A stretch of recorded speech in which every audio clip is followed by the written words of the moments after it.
Ladies and gentlemen, welcome to It's Rainmaking Time. This is Kim Greenhouse. It is my great pleasure to invite John Lear here today as our guest.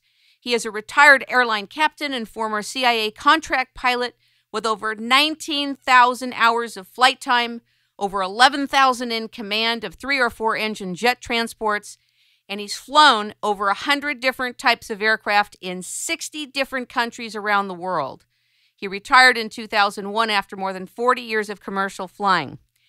He is the son of Learjet inventor Bill Lear, and John holds more FAA airman certificates than any other FAA certificated airman. These include the Airline Transport Pilot certificate with 23 type ratings, flight instructor, flight engineer, flight navigator, ground instructor, aircraft dispatcher, control tower operator, parachute rigger, and mechanic, rated for both Airframe and Powerplant. John flew for the CIA in Southeast Asia, where between 1972 and 1973 logged 560 missions, of which over half were combat. He also flew contract missions in Eastern Europe, the Middle East, and Africa between 1977 and 1982. Over the last 17 years of his career, he's worked for several passenger and cargo airlines as captain, check airman, and instructor, and was certificated by the FAA as the North Atlantic Navigation Check Airman. He has extensive experience as a command pilot and instructor in the Boeing 707, Douglas DC-8, and Lockheed L-1011. He also holds 17 world records, including speed around the world in a Learjet Model 24 set in 1966, and was presented the PATCO Professional Air Traffic Controllers Association Award for Outstanding Airmanship in 1968. He is a Senior Vice President Commander of the China Post 1, the American Legion's Post for Soldiers of Fortune, and a 29-year member of the Special Operations Association and member, pilot for 911truth.org. John is very controversial and has a lot of things he wants to share with us today. Ladies and gentlemen, welcome John Lear to It's Rainmaking Time. Thank you, Kim. Thank you. Well, this is so heavy, your pilot background, that I really think we should start there because this has been your life. Yes, always wanted to be a pilot, and I was a pilot for 40 years. I retired in 2001 and haven't flown since. What is it like to retire from something that is your life?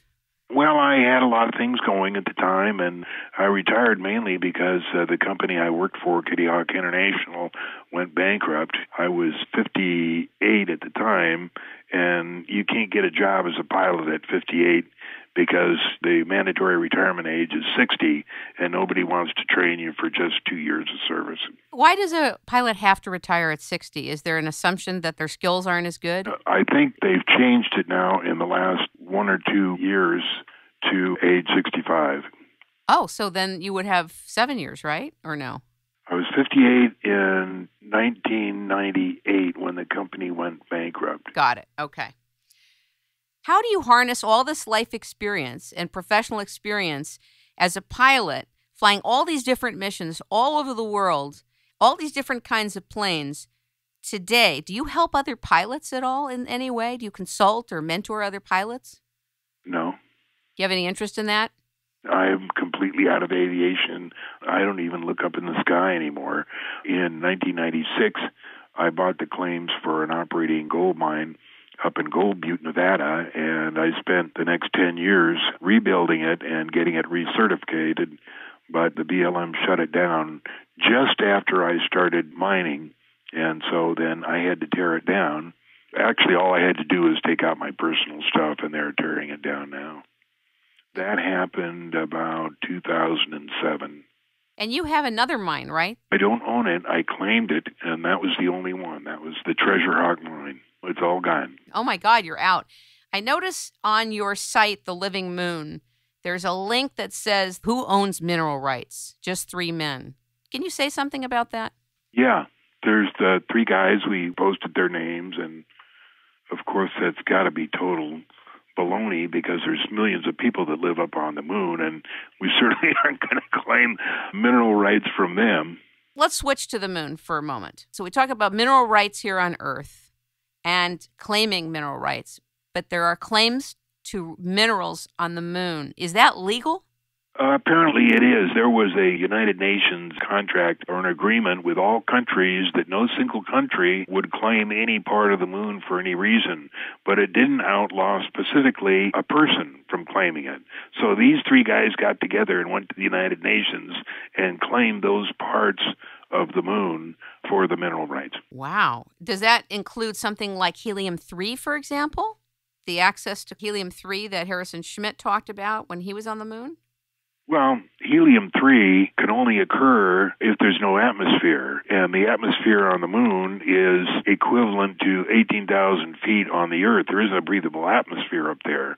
If you go to the moon, you have to go through 1 week of decompression, just as if you were climbing Mount Everest. You have to go up 5,000 or 6,000 feet at a time, and then spend a week or two acclimating your body to the lower pressure. So when you go to the moon, you have to spend a week acclimating yourself to the low pressure of the moon. But the moon's gravity is 70% of that of Earth, and the atmosphere is about 18,000 feet on Earth.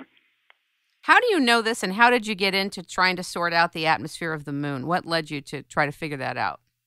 Well, I didn't figure it out. I read Howard Menger's book. He went there in 1956. He was a guest of the people that are on the moon, and he's the one that said that there was a breathable atmosphere.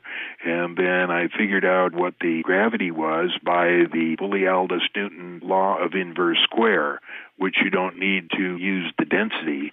Now, in order to understand that, you have to understand that Newton's second law is wrong. There is no basis for Newton's assumption that gravitational force is due and is proportional to the quantity or density of matter. So NASA and everybody uses the quantity and density of matter to predict gravity, and it's not true. That's not the way it works. So they used an assumption of the moon being 3.34 grams per cubic centimeter as the density of the moon and 5.5 grams per centimeter cubed for the density of the Earth. And through that, they worked out the density of the moon would be 1/6 that of Earth, but that's not true. There is no basis that gravitational force is due to the quantity or density of matter. There's a good book on that called Gravitational Force of the Sun by Perry Spolter. It's Spolter, and she explains the whole thing mathematically and scientifically. And for anybody who's interested in, I suggest you get that book and catch up on the new science.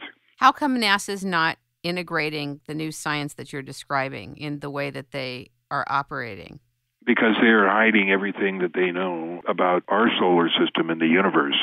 Our solar system has a tremendous population on every single planet, on every single moon, and every single satellite in our solar system. In other words, there's people on Venus, on the moon, on Mars, on Jupiter, on Neptune, on Saturn, on Pluto, and all the rest. Not only on the planets, but on the planets, moons, and satellites. The solar system is teeming with people just like us, humans just like us, and also alien forms of all different kinds. You say that with such calmness and poise. Well, it's true. How do you explain to the public who doesn't have a frame of reference for the fact that there's a secret space program? Can you talk about that? Well, sure. Google the United States Space Command and see how many divisions there are under the Space Command. We have about 4,000 astronauts, current and qualified, that go to all the space stations we have around the Earth. We have 26 orbiting offensive weaponized satellites, and the Navy has 2 command satellites that they use to operate these weaponized orbiting satellites. That's in addition to the ISS, the International Space Station. There's no reason anybody should know this. They wouldn't comprehend it. It's not part of their day. Most people's day is made up of going to work, trying to make a living, trying to feed their family, and there's no need for them to worry about or know about what's going on. Why does it help to know? It doesn't help to know. Knowledge is power.